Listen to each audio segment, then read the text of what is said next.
So, we had these competitive exams for joining banks as officers, and that's how I, gave that exam. Seemed like a big achievement to get through and then join Punjab National Bank. See, if you want to achieve something, you have to be focused. So work has to be a focus, okay? That is one. Second thing is you cannot get everything in life. So I cannot say that, yes, I want to go on a holiday also, and I want to socialize also, and I want to, bring up my children in a certain way, and it doesn't work like that. The third thing is you have to be disciplined. What are the most significant shifts you have observed or experienced in the application of technology in banking? Yeah, so see, the first shift has been the one from branch banking to, direct channels. Mm-hmm. So, which is, we moved from face to face, and then later on we moved to, online, mobile banking, etc. So that was internet banking, that was the first shift that happened. A little bit of preparedness. Of course, financial preparation is utmost important. That's very foundational.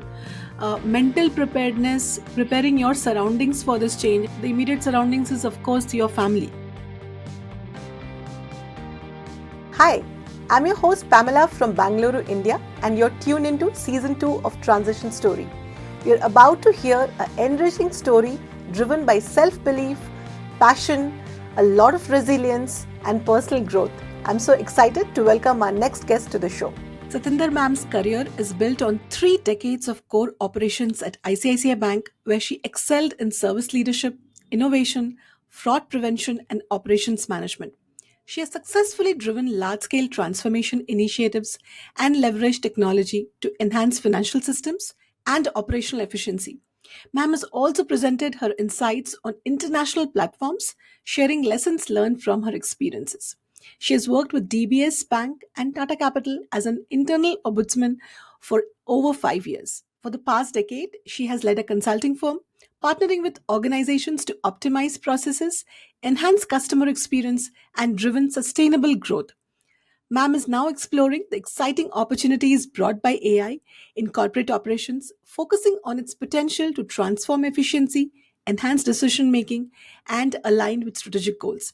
In today's conversation, we'll dive into her incredible experiences, the challenges she has navigated, and her vision for future of operations in a rapidly evolving business landscape. So what are we waiting for? Let's get started. Welcome to Transition Story. It's a distinct honor to be able to host you. So a warm welcome. Thank you so much. And it's my pleasure to talk to you about some things that are dear to me. So, ma'am, if you could walk us through a little bit about your journey, starting from Punjab National Bank to ICICI Bank, and then eventually into consulting, how this whole thing transpired. So see, as I just graduated, the next logical thing, that keep happening. And at the time I graduated, we had just limited options. Okay. So, we had these competitive exams for joining banks as officers, and that's how I, gave that exam. Seemed like a big achievement to get through and then join Punjab National Bank. Punjab National Bank had this unique training program of 52 weeks where we had on the job as well as classroom trainings across the country. So there was this whole, learning of banking operations from Punjab National Bank. Then ICICI Bank was happening. Banks were, new private sector banks were opening up. And since I didn't want to get transferred, that transfer was one, mandatory requirement to get into the next scale. I joined ICICI Bank to actually set up the bank. That's what my appointment letter says. And, then I set up the contact center. So ICICI Bank was another, completely different game. It was a technology savvy bank, moving very fast, growing very fast. So it was a completely different experience. I grew personally as well as professionally in the bank. And then the logical next step is to, use all the knowledge that you have gained to help other organizations grow, to help their operations and bring about sustainable growth. Yes, it all falls in place. Like when you reflect back on these experiences, it just looks so logical and so easy, right? But of course, you had your own journey. And, when I talk to people like you and whatever we have read in a lot of newspapers about prominent figures from the banking industry who have really made it big in consulting, into technology, because as you mentioned, ICICI Bank and some of these large banks today, they are highly driven by technology. In fact, their consumption of technology is so high. People Yeah. like Arundhati ma'am, who are Yeah. pioneers in the banking industry, have made it so big in companies like Salesforce. So this transition is so natural, but every individual would have had their own journey. Yeah. And Yeah. I also learned that you were an internal ombudsman for a lot of other financial services organization. How did that occur, and how did it shape you as a person when you're policing and watching if things are happening correctly or not? There are certain things that resonate deeply with you. It's like being fair, it is like being transparent, it's like customer advocacy. You feel for the customer. Now these are some things that happen naturally. And as an internal ombudsman, I was with DBS Bank and now I'm with Tata Capital. So this whole thing is about being fair to the customer, and this gives an opportunity to do that which is so personal and that which you really want to do. And then you have all the knowledge because you've done that work for so long that that's again, as we say, the next logical and natural thing to do. But because this empathy and fairness is at the heart of being an internal ombudsman, besides knowing processes, procedures and all that, it's something that I got an opportunity and I took it up. It was just that. Yeah, wonderful. See, I'm sure as a professional and as a female, you have faced your own fair share of challenges in transitioning from one role to another. Would you like to share a little bit with us on what are those key challenges? How did you overcome them? Because a lot of females listening to this podcast would also get inspired and understand how to deal with their own challenges, learning a little bit from your experience. See, there are challenges. So let me tell you the first thing. The first thing is that I never even once got this thought in my mind that I'm a female, so what can I do or how can I do that? Was the starting point. So in my mind, it was never there. Of course, there are situations sometimes which make you feel, maybe that you need to do something more, or you're not as good as, maybe some other Yeah. a male who's doing a similar role. But ICICI Bank as such is not an organization which makes you feel what gender you are. You are what you are, and it's a completely different place, and maybe that is something that encouraged me. So now if I have to split this into two parts, so supposing I say my personal life and I put the working life, okay? Yeah. So as far as personal life is concerned, clearly there are 4 or 5 things that one must do, okay? One is focus. You have to be, see, if you want to achieve something, you have to be focused. So work has to be a focus, okay? That is one. Second thing is you cannot get everything in life. So I cannot say that, yes, I want to go on a holiday also, and I want to socialize also, and I want to, bring up my children in a certain way, and it doesn't work like that. The third thing is you have to be disciplined. I mean, like if you have to leave at your home at 7:45, then you have to make sure that if you're getting up at 6, and every minute you are calculating to make that happen. So that is as far as the home front is concerned. Another important thing, because lots of girls used to come and chat with me on how to deal with certain things. So there were 2 things I remember telling them very clearly. One is you have to set expectations with the family. So which means that if I am, say I'll give you my own example. When I was working with Punjab National Bank, because I was also at a junior position, I wasn't, I hadn't even become a manager. So my work used to be time to time. So I used to go at a certain time. I used to leave maybe half an hour, 1 hour late, and I used to be home. Now when I joined ICICI Bank, it was different because then I was responsible for something.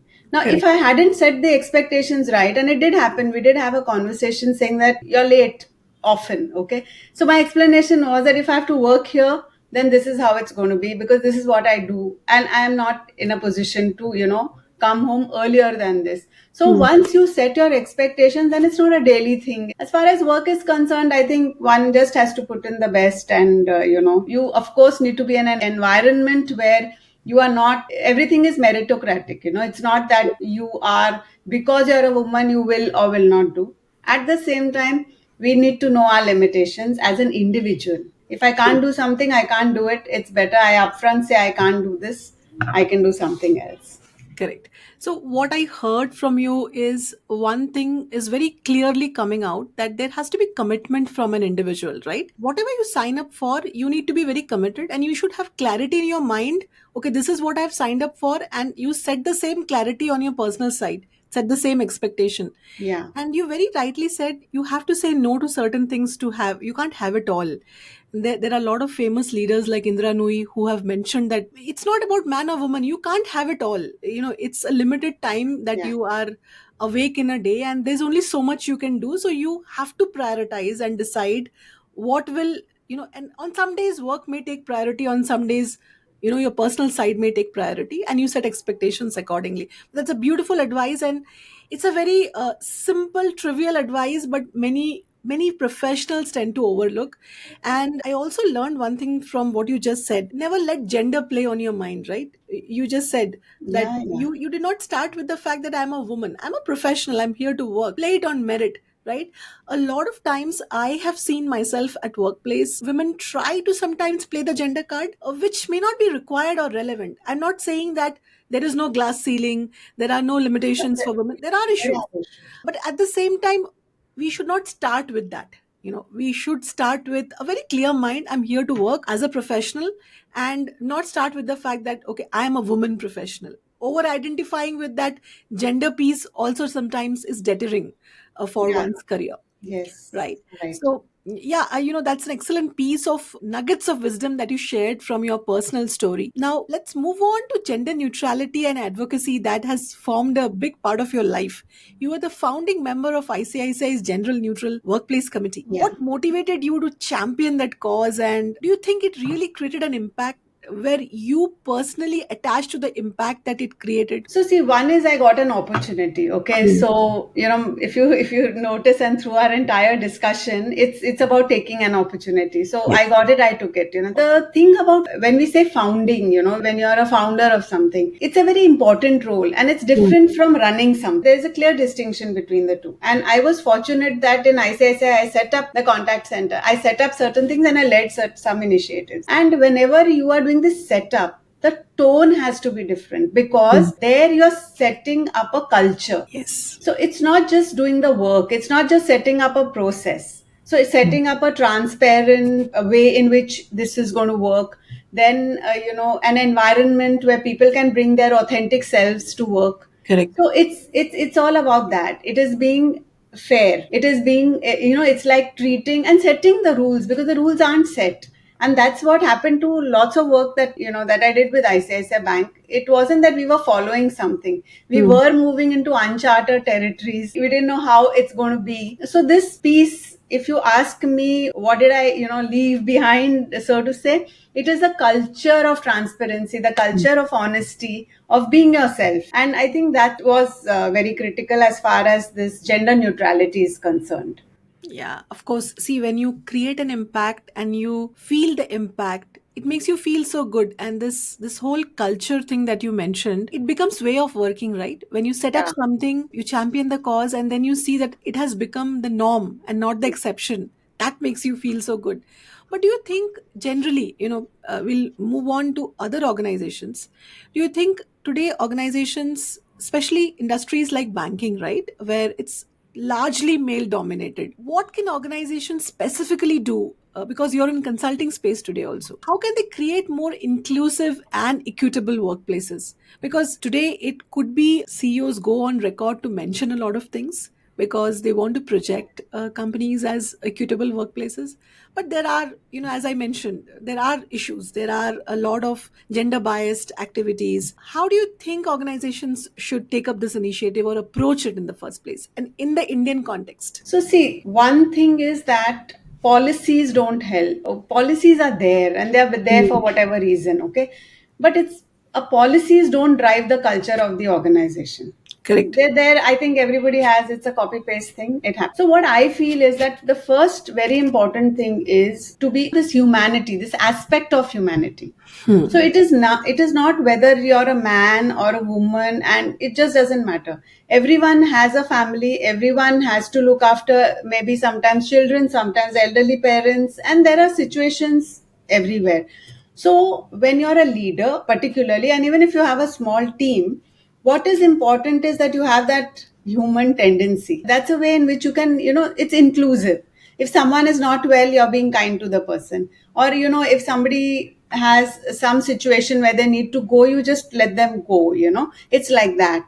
So it's one is that, you just have this regular, just be a kind person and be humane in what you do, irrespective of who your team members are. That is one aspect. The second aspect is when you're choosing people, or when you are deciding who is better than the other, when you're giving roles, that time it has to be based on pure merit and not based on the gender. Correct. If that is followed, then more or less you're home.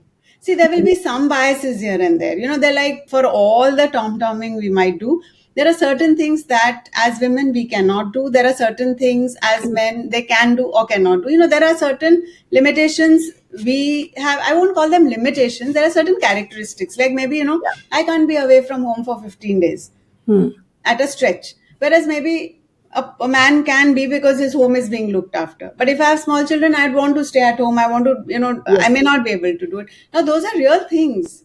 Those are real And they have to problems. be looked at like that. Correct. They have to be looked at. Not that if this person, so it has to be on pure merit. Work has to be pure merit. But otherwise, when you're dealing with people, you deal with them as pure human beings. And then I think that should balance and, settle the entire environment, I should say. Yeah, absolutely. It is so natural now for me to move into the next segment. It's a good segue for us to get into the next segment. We spoke about your career journey. We spoke about a little bit on gender neutrality and advocacy. Technology is another thing which you are close to. You have used technology to set up contact centers. So you have experience implementing technology in banking operations, if I have to put it like that. What are the most significant shifts you have observed or experienced in the application of technology in banking? Yeah. So see, the first shift has been the one from branch banking to, direct channels. So which is, we moved from face to face, and then later on we moved to, online mobile banking, etc. So that was internet banking, that was the first shift that happened. Then what happened was a lot of automation, by which the repetitive and manual processes were moved to the system. Now that freed a lot of bandwidth of people in terms of, of course, the repetitive jobs started getting done, so people started doing a little bit more of value added work. Then we moved to analytics, whereby big data, because when automation happened, not automation really, technology then gave us a lot of data. And then, that data started getting used. Then the next thing that happened was APIs, so that the banks and the fintechs and various other, like you can have your investment banking as well as your purchases, as well as so many things happening together. So that was the next level of technology. So technology has not just improved operational efficiency, but it has improved the way customers deal with their finances. At the same time, there's a lot of personalization that has happened. So there has been operational efficiency, there has been personalization to a large extent, and basically it is internet and technology which has actually enabled all these things to happen. Correct. The only other side of it is that, or the care that has to be taken and the balance that has to be maintained, is that you don't lose touch with the customer because of over technology. And also you don't alienate that segment which is not very good in technology. So, it's like the old people or people who are struggling, so then that balance needs to be maintained. But while at this, the other side of it is that there is this cybersecurity that has become an issue because of the overuse of, I shouldn't say overuse of technology, but because there is technology and it's little different. There's cybersecurity issues, then privacy issues, because so many organizations, companies have your data and how that gets used. So then ethical use of data and a balance between technology and, the customer is a very important aspect. And that's how things have changed in the last, I should say, about 20-25 years, completely from branch banking to, we hardly visit the branch today. Correct. When I started my career back in 2003, there were still branches. the number of branches today exist, but how many times I have gone to the bank, I can Yeah. really count on my fingertips, because today digital banking has really put forth options in front of me that enable me to, use the banking services on the go with a mobile, Yeah. because there is an app, there is a WhatsApp banking available, there is chat banking available. And you were so right in saying that, with the evolution of the banking ecosystem in the digital space, it also opens up to a lot of cybersecurity and cyber crimes, right? The Siphoning cybercrimes. money, because of the high attack surface or the exposure that the digital ecosystem exposes the banking operations to, right? Yeah. And that automatically takes us to the segue of how AI is disrupting and supporting security measures, how automation is influencing the future of customer service. In fact, a couple of days back, I was in a conference where I learned this. The bankers put it in a great way that today technology is not anymore a transformation tool, it's a necessity for us. Yeah. So we cannot even imagine banking the way we used to in the past. Today conversational AI automation has put things in our hands in such a way that we have to meet the customer on a channel of their choice, Yeah. and make sure we personalize that conversation. You cannot have chatbots where they are menu driven. So Yeah. today we are expecting a lot of artificial intelligence in all the services the banks are providing us. So what is your view in terms of foreseeing how AI and automation will really change the landscape of customer service? And because you have worked in fraud prevention and we spoke about cybersecurity, do you think these two can come together to really create a positive impact on fraud prevention? No, it does. In fact, so let me put it this way. First, let's talk about customer service. Now, customer service has been enhanced in two ways. Yeah. One is that efficiency has improved. So that which took some X time now takes X minus, time. So things are much faster. So the entire system then now works much faster. So the speed has improved. Errors have come down substantially. That is in general with technology, and particularly with, all the places where errors could happen have been taken care of. So that's the second thing. Now, third thing is 24/7 support is available. And so the entire customer experience has improved. AI also brings about personalization, because it's like what you want as an individual. So it is a one-to-one now marketing in the way that is happening. So it's not just service that can be personalized. It is also what you require, the products that you would need, and everything is customized to what a customer requires. So that is the other part of AI. Apart from being able to converse with you, we made rule based analysis, etc., is what we did. But what AI enables us to do is predictive analysis. So these kind of things definitely help the customer on the service part of it. But at the same time, it's also a big fraud prevention tools, because these patterns are understood. Artificial intelligence, if you really look at it, it's a big tool in both customer experience as well as fraud prevention. Apart from, of course, what other efficiencies it is able to bring. Things which are routine in nature can be handled by AI, and not just basic routines, but much more than that. There will be a certain amount of human aspect, okay, which will always be required, the judgment, the viewing things from a critical perspective, which will not fully be replaced. So skills will change, but yes, of course, efficiencies will definitely improve. AI taking away jobs is a very serious and sensitive topic. AI is bringing in efficiency. AI is revolutionizing different aspects of business, banking included, and the sub aspects that you spoke about, customer operations, as well as fraud prevention.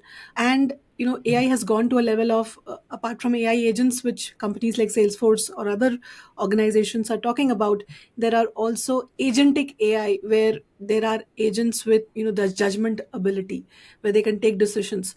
But it's about, it's not about replacing humans. People have to understand these kind of technologies are also creating a lot of jobs. Yeah. And upskilling ourselves will only help us stay afloat and augment AI, or AI, rather, I like to put it like this: AI augmenting us in a way that we become more efficient. And Yeah. you said in the beginning of the conversation, right? They were like routine, repetitive tasks, which were then given to automation tools so that people could focus on meaningful things. So it's better for individuals also to scale up in their careers by learning AI tools, because AI cannot function alone. There has to be a human aspect. Branch banking has gone away, but I still think for certain critical things, there are people who go to the bank. Yeah.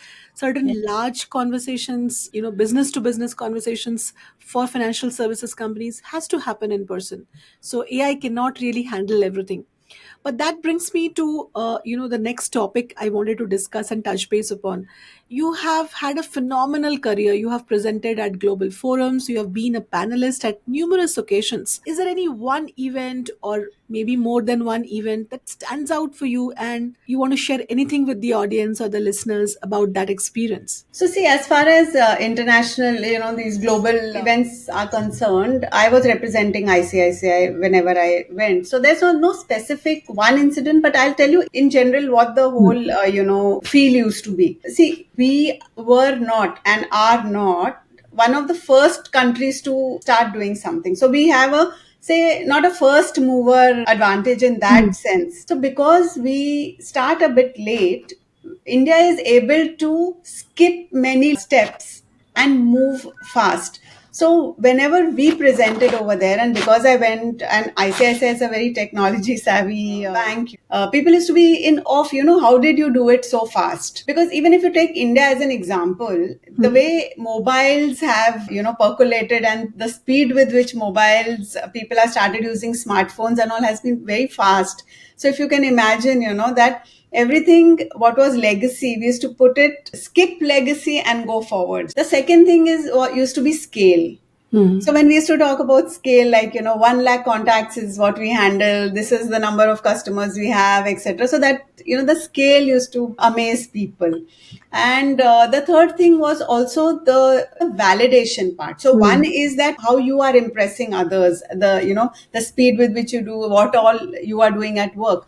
But the other things is it also validates that your teams, your people are actually very sharp and smart.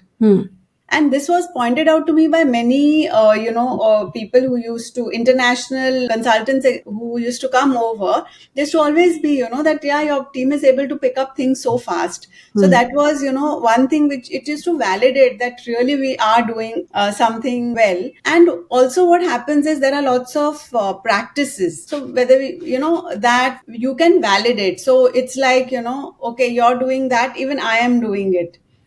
And then there is a cross exchange of information, cross exchange of practices. So I see international forums for two things. One is, of course, to display what you do. But I also used to see it as a place where you validate what you're doing and learn a few more things which you can apply. So Absolutely. It was a continuous, at every opportunity, this is how it moved forward. Yeah, a great collaboration forum where you learn and Yeah. you also demonstrate and establish credibility for yourself with what you are doing. Yeah. That brings me to my next point. I also understand, ma'am, you have explored an early retirement from a regular job and Yeah. then tried to do something on your own where you're really thriving very well.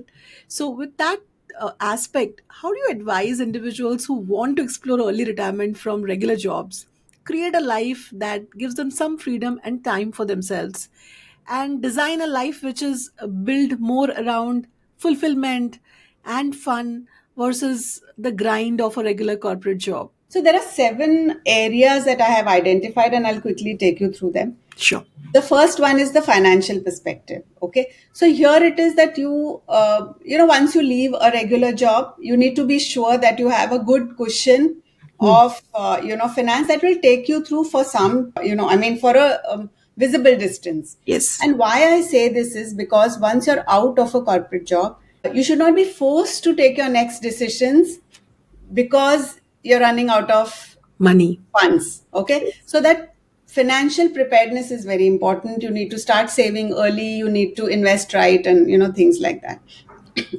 The second thing is a professional transition. Many people even now come to me and have a chat. Okay, they have this experience. But let me tell you, it's not the experience that counts. It is the skill that you have built.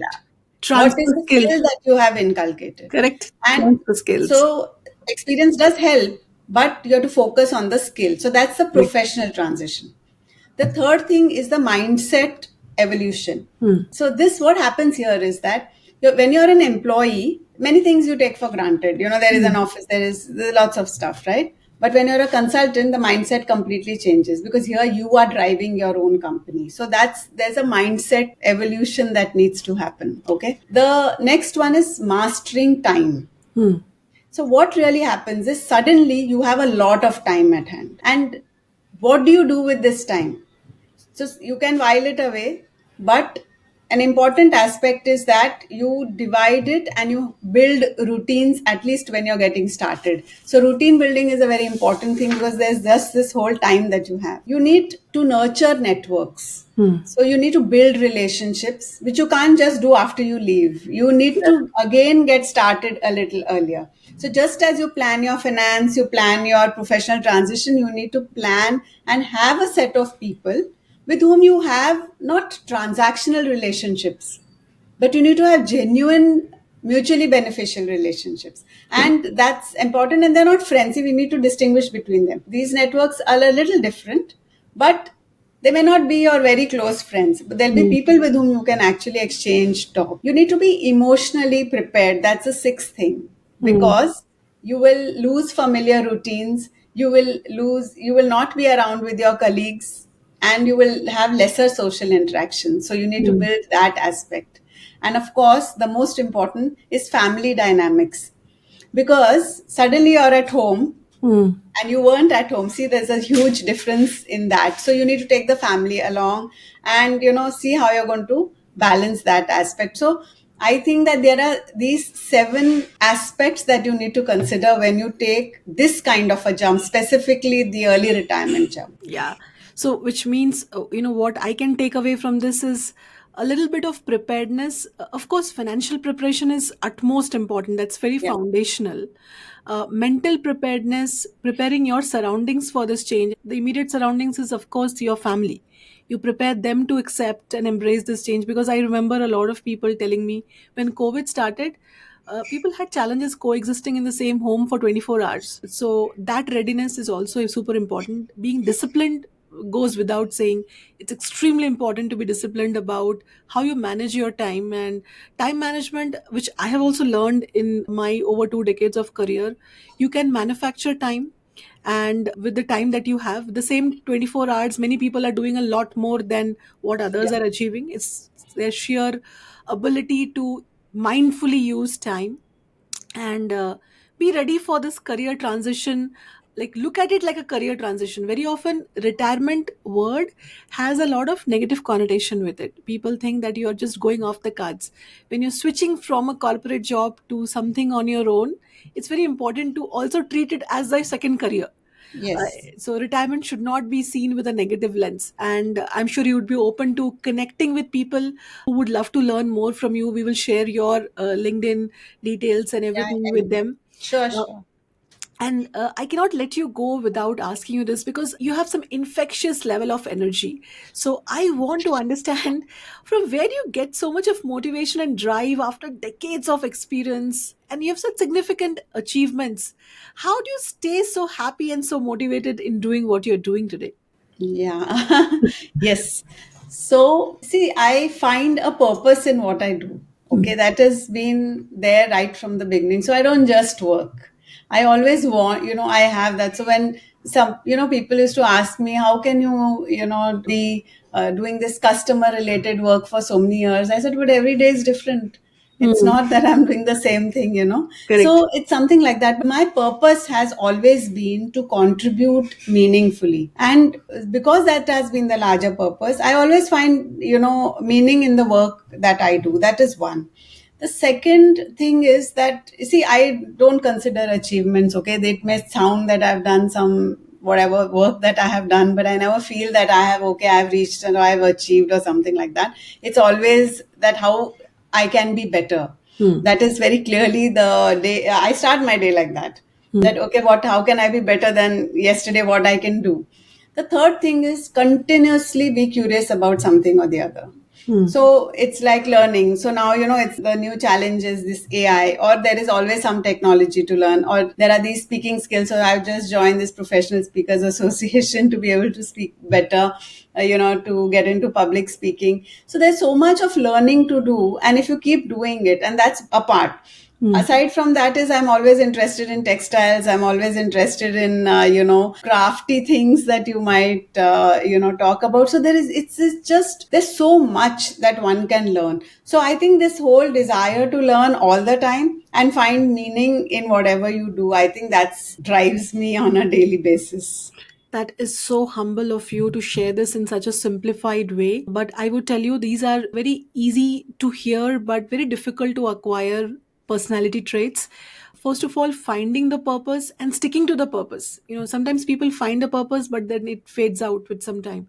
You've been so consistent in your entire journey, and at this level of your career, you are still so enthusiastic about learning. And the shifts that you have made and it also kind of makes it very clear, right? Your attitude towards life, that I have to keep learning. You just mentioned there is some technology to learn always. That has probably been your winning mantra, and it clearly shows in the outcomes that you're driving for yourself. Thank you so much, ma'am, for devoting this time talking to me and sharing these powerful insights. I'm sure people listening to this episode will greatly get inspired by your journey.